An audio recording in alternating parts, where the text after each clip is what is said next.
Neelambari sir lunch రెడీయా? ఇంకా లేదు సార్. వెళ్ళి ముందా పని చూడు, నేను అర్జెంటుగా బయటకు వెళ్ళాలి. బాబు వదలడం లేదు సార్. వాడు ఆడుకుంటాడులే కానీ నువ్వు వెళ్ళు, నాకు టైం అవుతుంది.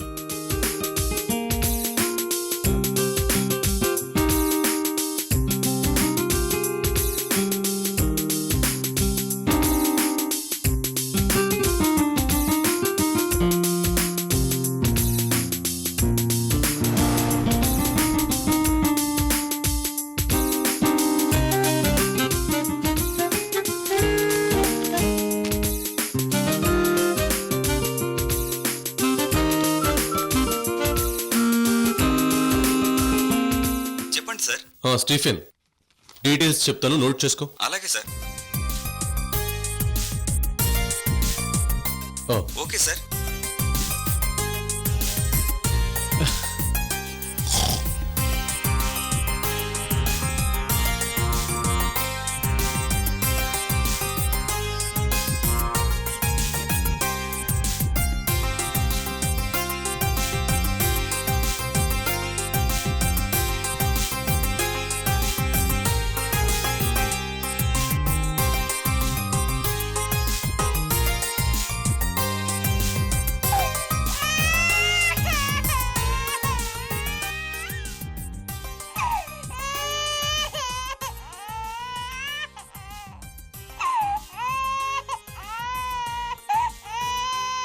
స్టీఫెన్ సార్, నేను మళ్ళీ చేస్తాను. Okay sir.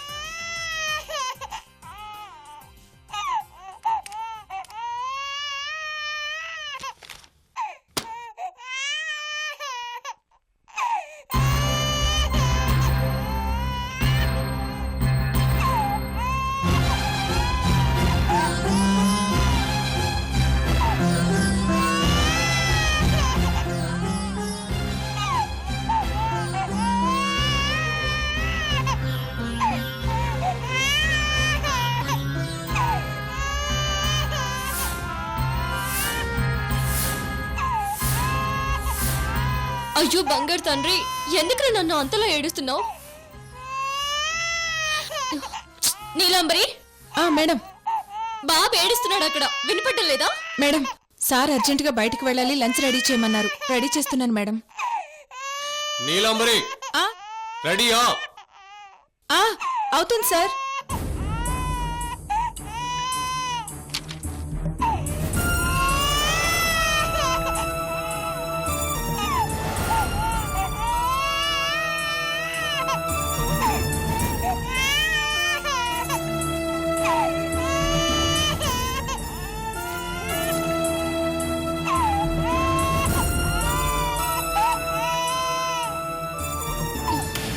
నాన్న, ఒక్క 5 నిమిషాలు రా ప్లీజ్, వచ్చేస్తున్నాను.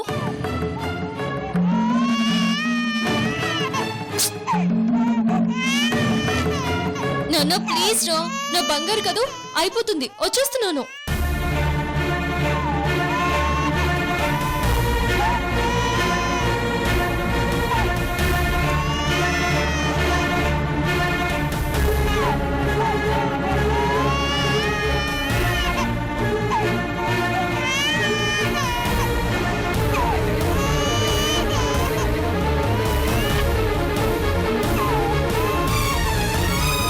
అయ్యో ఊరుకురా.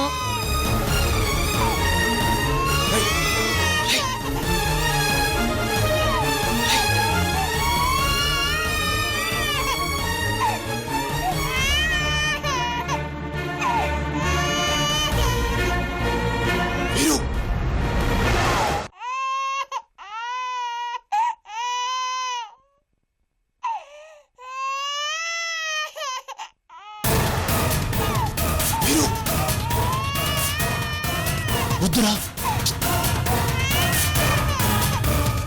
వెళ్ళొద్దు.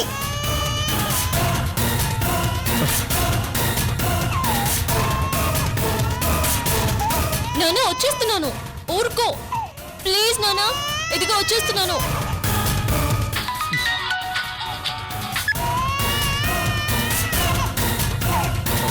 రావు గారు, నేను స్టీఫెన్తో అన్ని డీటెయిల్స్ చెప్పానండి. Okay sir.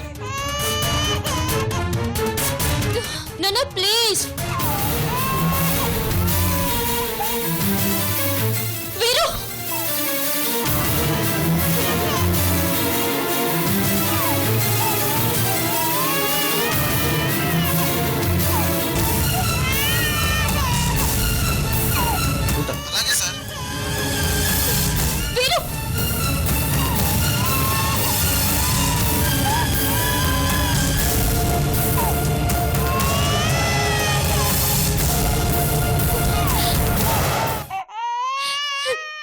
అసలు బుద్ధిందా? వీరు లేదు నాన్న. సారీ నాన్న, సారీ. లేదు నాన్న, అమ్మ వచ్చేసిందిగా. ఏం భయం లేదు నాన్న. సారీ రా, సారీ. నువ్వు అసలు మనిషివేనా? పసివాడు పడిపోతుంటే ఆపాలన్న ఇంగితం కూడా లేదా? కన్న కొడుకును కూడా పట్టించుకున్నంత అర్జెంట్ పనా? లేదు నాన్న, లేదు, లేదు బంగారు.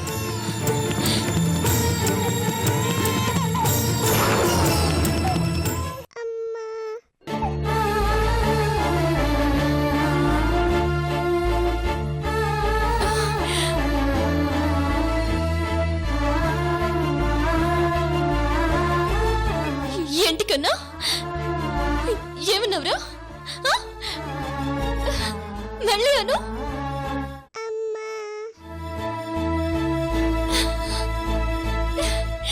అమ్మ అన్నావా?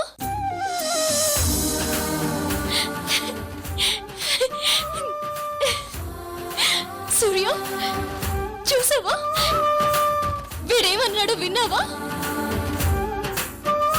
అమ్మ అన్నాడు, అమ్మ అన్నాడు సూర్య. నన్ను నన్ను అమ్మ అన్నాడు. మన బాబు అమ్మ అన్నాడు. సూర్య, మన బాబు అమ్మ అన్నాడు. సూర్య, అమ్మ అన్నావా నాన్న? నువ్వు విన్నావు కదా సూర్య, విన్నావు కదా? మన బాబుకి మాటలు వచ్చేస్తున్నాయి. నా బాబే, నా తండ్రి. అమ్మ అన్నావా? అమ్మ అన్నావు కదా? అమ్మ అన్నావా నాన్న? నా బంగారు అమ్మ అన్నావా?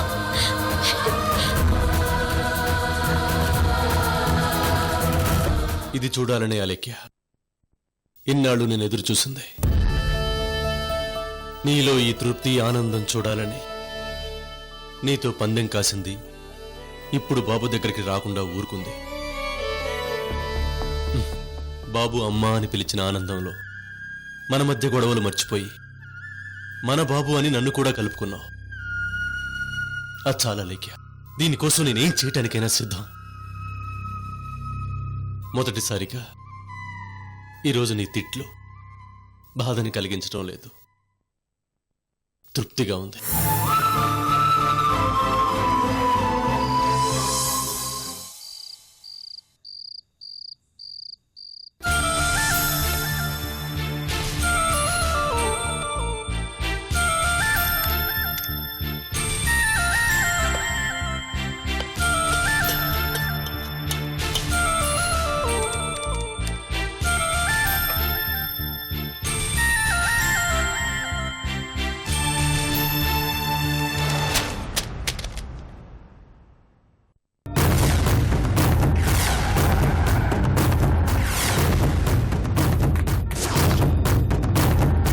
ఏంట్రా ఇది? ప్రపంచంలో ఆ నింటి కన్నా స్థిరమైనది ఆస్తి.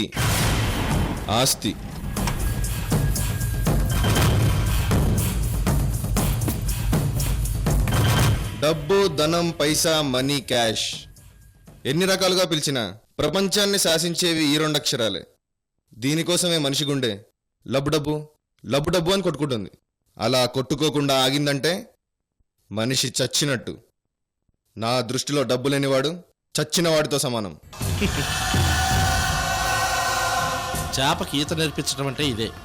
అది సరే, ఇప్పుడు ఇవన్నీ నాకెందుకు చెప్తున్నావురా? నేను పడేసినవి మామూలు పేపర్స్ కావు. మన పరపతిని, స్థాయిని, స్టామినాని పెంచేవి. ఏ ఆస్తి కావాలని నాయకుడి ముందు నాటకాలనేమో ఆ ఆస్తి.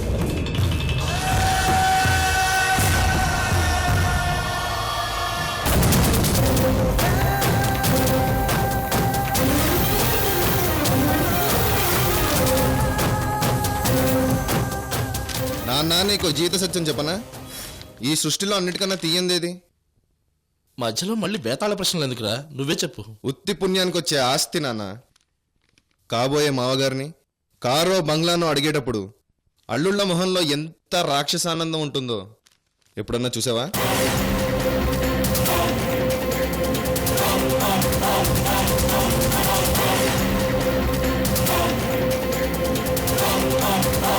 అదన్నమాట మ్యాటర్. ఇప్పుడు మనం ఎవ్వరికీ భయపడాల్సిన పని లేదు. ఈ రోజు నుంచి మనకే అందరూ భయపడాలి. నిన్నందరూ ఈ రోజు నుంచి శ్రావణ్ నాన్న అని పిలుస్తారు. అంత గుర్తింపు తెచ్చాను నీకు. నాన్న శ్రావణ్. నాన్న శ్రావణ్ కాదు నాన్న, శ్రావణ్ నాన్న అని. ఏది చెప్పు? అబ్బా ఇదేరా నీతో చిరాకు. ఫిలమెంట్ తక్కువ, ఫీలింగ్స్ ఎక్కువ. ఇక్కడ ఈ ఏరియా విషయం మాట్లాడుతున్నా. ఇలా దగ్గరికి రా నాన్న.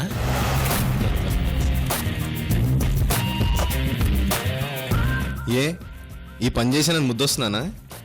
సరే కానీ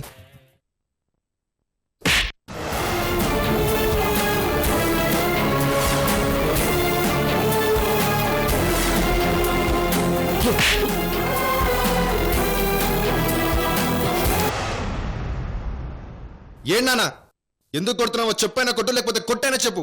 నువ్వు చేసిన పనికి కొట్టడం కదరా, నరికేయాలనుంది.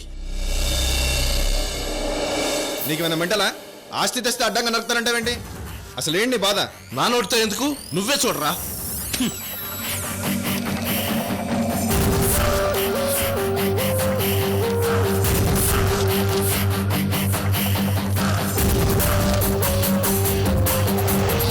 అత్తయ్య, ఏమైందమ్మా? మావయ్య ఆయన్ని కొడుతున్నారు అత్తయ్య. ఓస్ అంతేనా? ఇంకా నేనేంటోనని కంగారు పడ్డాను. అయినా వాళ్ళిద్దరి గురించి నీకు ముందే చెప్పాను కదమ్మా, వదిలే. పట్టించుకుంటే వాళ్ళు ఇంకా ఎక్కువ చేస్తారు. త్వరగా వెళ్ళి నువ్వు కట్ చేసిన కూరగాయలు తీసుకురా. వెళ్ళు. ఆ,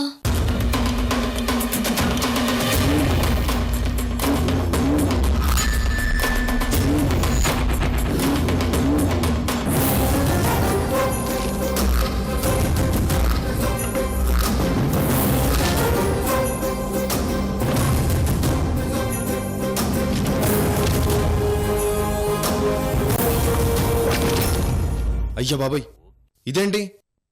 ఆస్తి మొత్తం మీనాక్షిదా?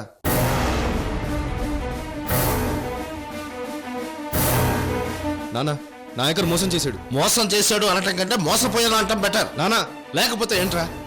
నువ్వు చెప్పిందేంటి, చేసిందేంటి? నీకు ముందే చెప్పాను ఈ ఆస్తి నాకు కావాలి అని. అక్కడ ఆ అలేఖ్య ఇంట్లో నువ్వేం వెధ పని చేసావో ఏంటో. ఆ నాయకుడికి తిక్కరేగి ఆస్తిని మీనాక్షి పేరు మీద రాసేశాడు. నేను వేసిన ప్లాన్ ఎక్కడా మిస్ అవ్వలేదు నాన్న. చివరిలోనే ఏదో జరిగింది. అంటే నీ పెళ్ళాం మీనాక్షి ఏమైనా? దాని మొహం, దానికంత సీన్ లేదు. మనం ఇచ్చిన డోస్కి వాళ్ళ నాన్న దృష్టిలో అది విలన్, నేను హీరోని.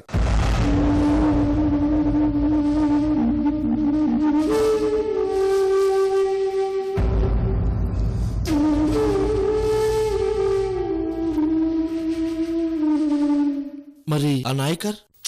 తనకు ఆ ఉద్దేశమే ఉంటే మనకు ఆస్తిస్తానని ఒప్పుకోడు కదా.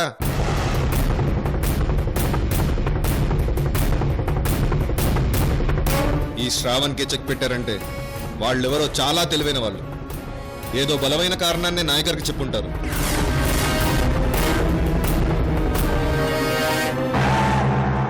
ఇలా కాకుండా నీ పేరు మీదే ఆస్తిని రాయమని నాయకుడికి చెప్తే? ఓరినా, అప్పుడు నేను విలన్ అవుతాను కదా. అయినా యాంగిల్కి ఇది కాదు టైం. మీనాక్షి ఇంకాస్త సఫర్ అవ్వాలి.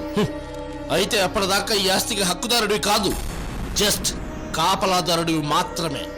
గడ్డివామ దగ్గర కుక్కలా కాపలా కాయ్. ఈ లుక్స్ ఇలాగే మెయింటైన్ చేయి. కనీసం నీ పెళ్ళాన్నైనా భయపెట్టడానికి పనికొస్తాయి.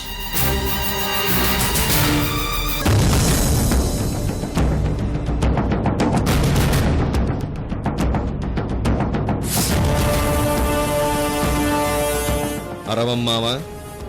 మేము అరవమ్మనేగా ఇంతకు తెగించావు. చెప్తా.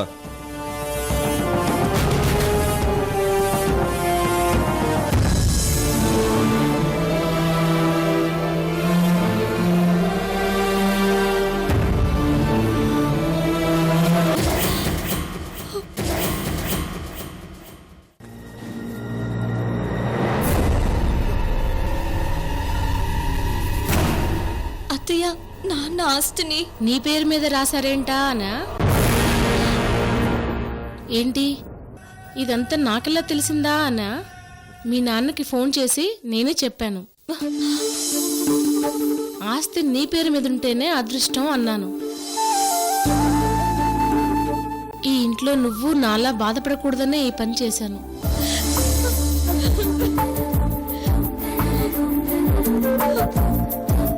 ఏమ్మా, నేను చేసింది కరెక్టేగా? అత్తయ్య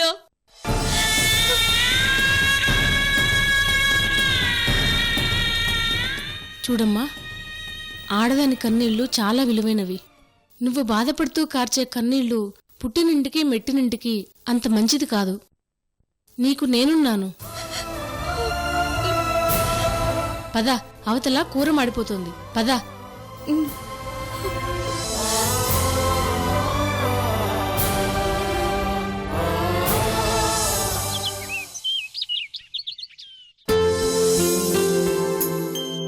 రావు గారు, మీ ఎస్టిమేషన్స్ నా ఎక్స్పెక్టేషన్స్ కి ఆల్మోస్ట్ మ్యాచ్ అయ్యాయి.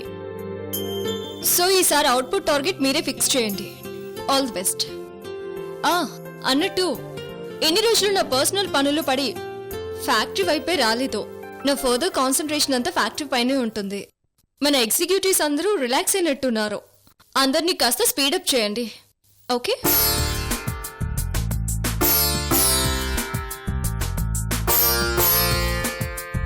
ఓకే ఓకే, తర్వాత మాట్లాడుకుందాం.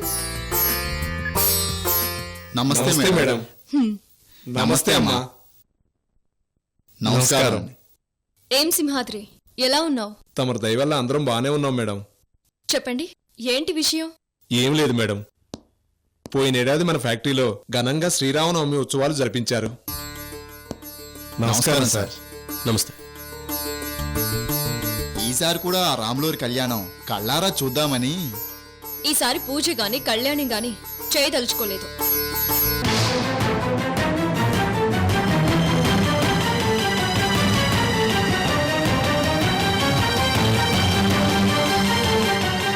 అదేంటి మేడం?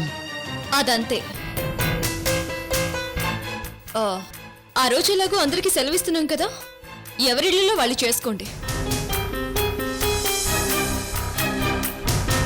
అది కాదు మేడం.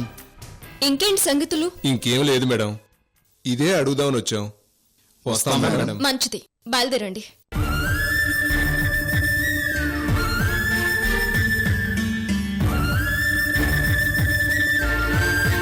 అదేమిటమ్మా అలాంటి నిర్ణయం తీసుకున్నావు?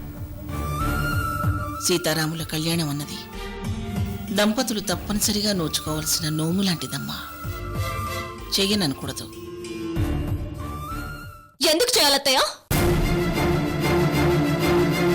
చెప్పండి, ఎందుకు చేయాలి? లాస్ట్ ఇయర్ చేశాంగా. ఏం జరిగింది? ఏం జరిగింది చెప్పండి. అసలు ఏం దక్కింది నాకు? సుఖమా, సంతోషమా, మనశ్శాంత, పరువా, మర్యాద? ఏం మిగిలింది? ఏం దక్కింది? దంపతులన్న వాళ్ళు తప్పనిసరిగా నోచుకోవాలంటున్నావు. అసలు దంపతులుగా ఆ సీతారాములకి మాత్రం ఏం దక్కింది? అది చెప్పు. సీతని పెళ్లి చేసుకున్నాడు. ఆ ముచ్చటి తీరక ముందే అడవులకు వనవాసం తీసుకువెళ్ళాడు. అష్ట కష్టాలు పడింది ఆ మహా ఇల్లాలో. అక్కడి నుంచి రావణుడి చెర. సరే, యుద్ధం చేసి విడిపించుకున్నాడు అనుకుంటే అనుమానం, అగ్ని ప్రవేశం. అదే దాటి అయోధ్యకు వస్తే ఎవడో ఏదో మాట అన్నాడని గర్భవతి అని కూడా చూడకుండా మళ్ళీ అడవులకు పంపాడు.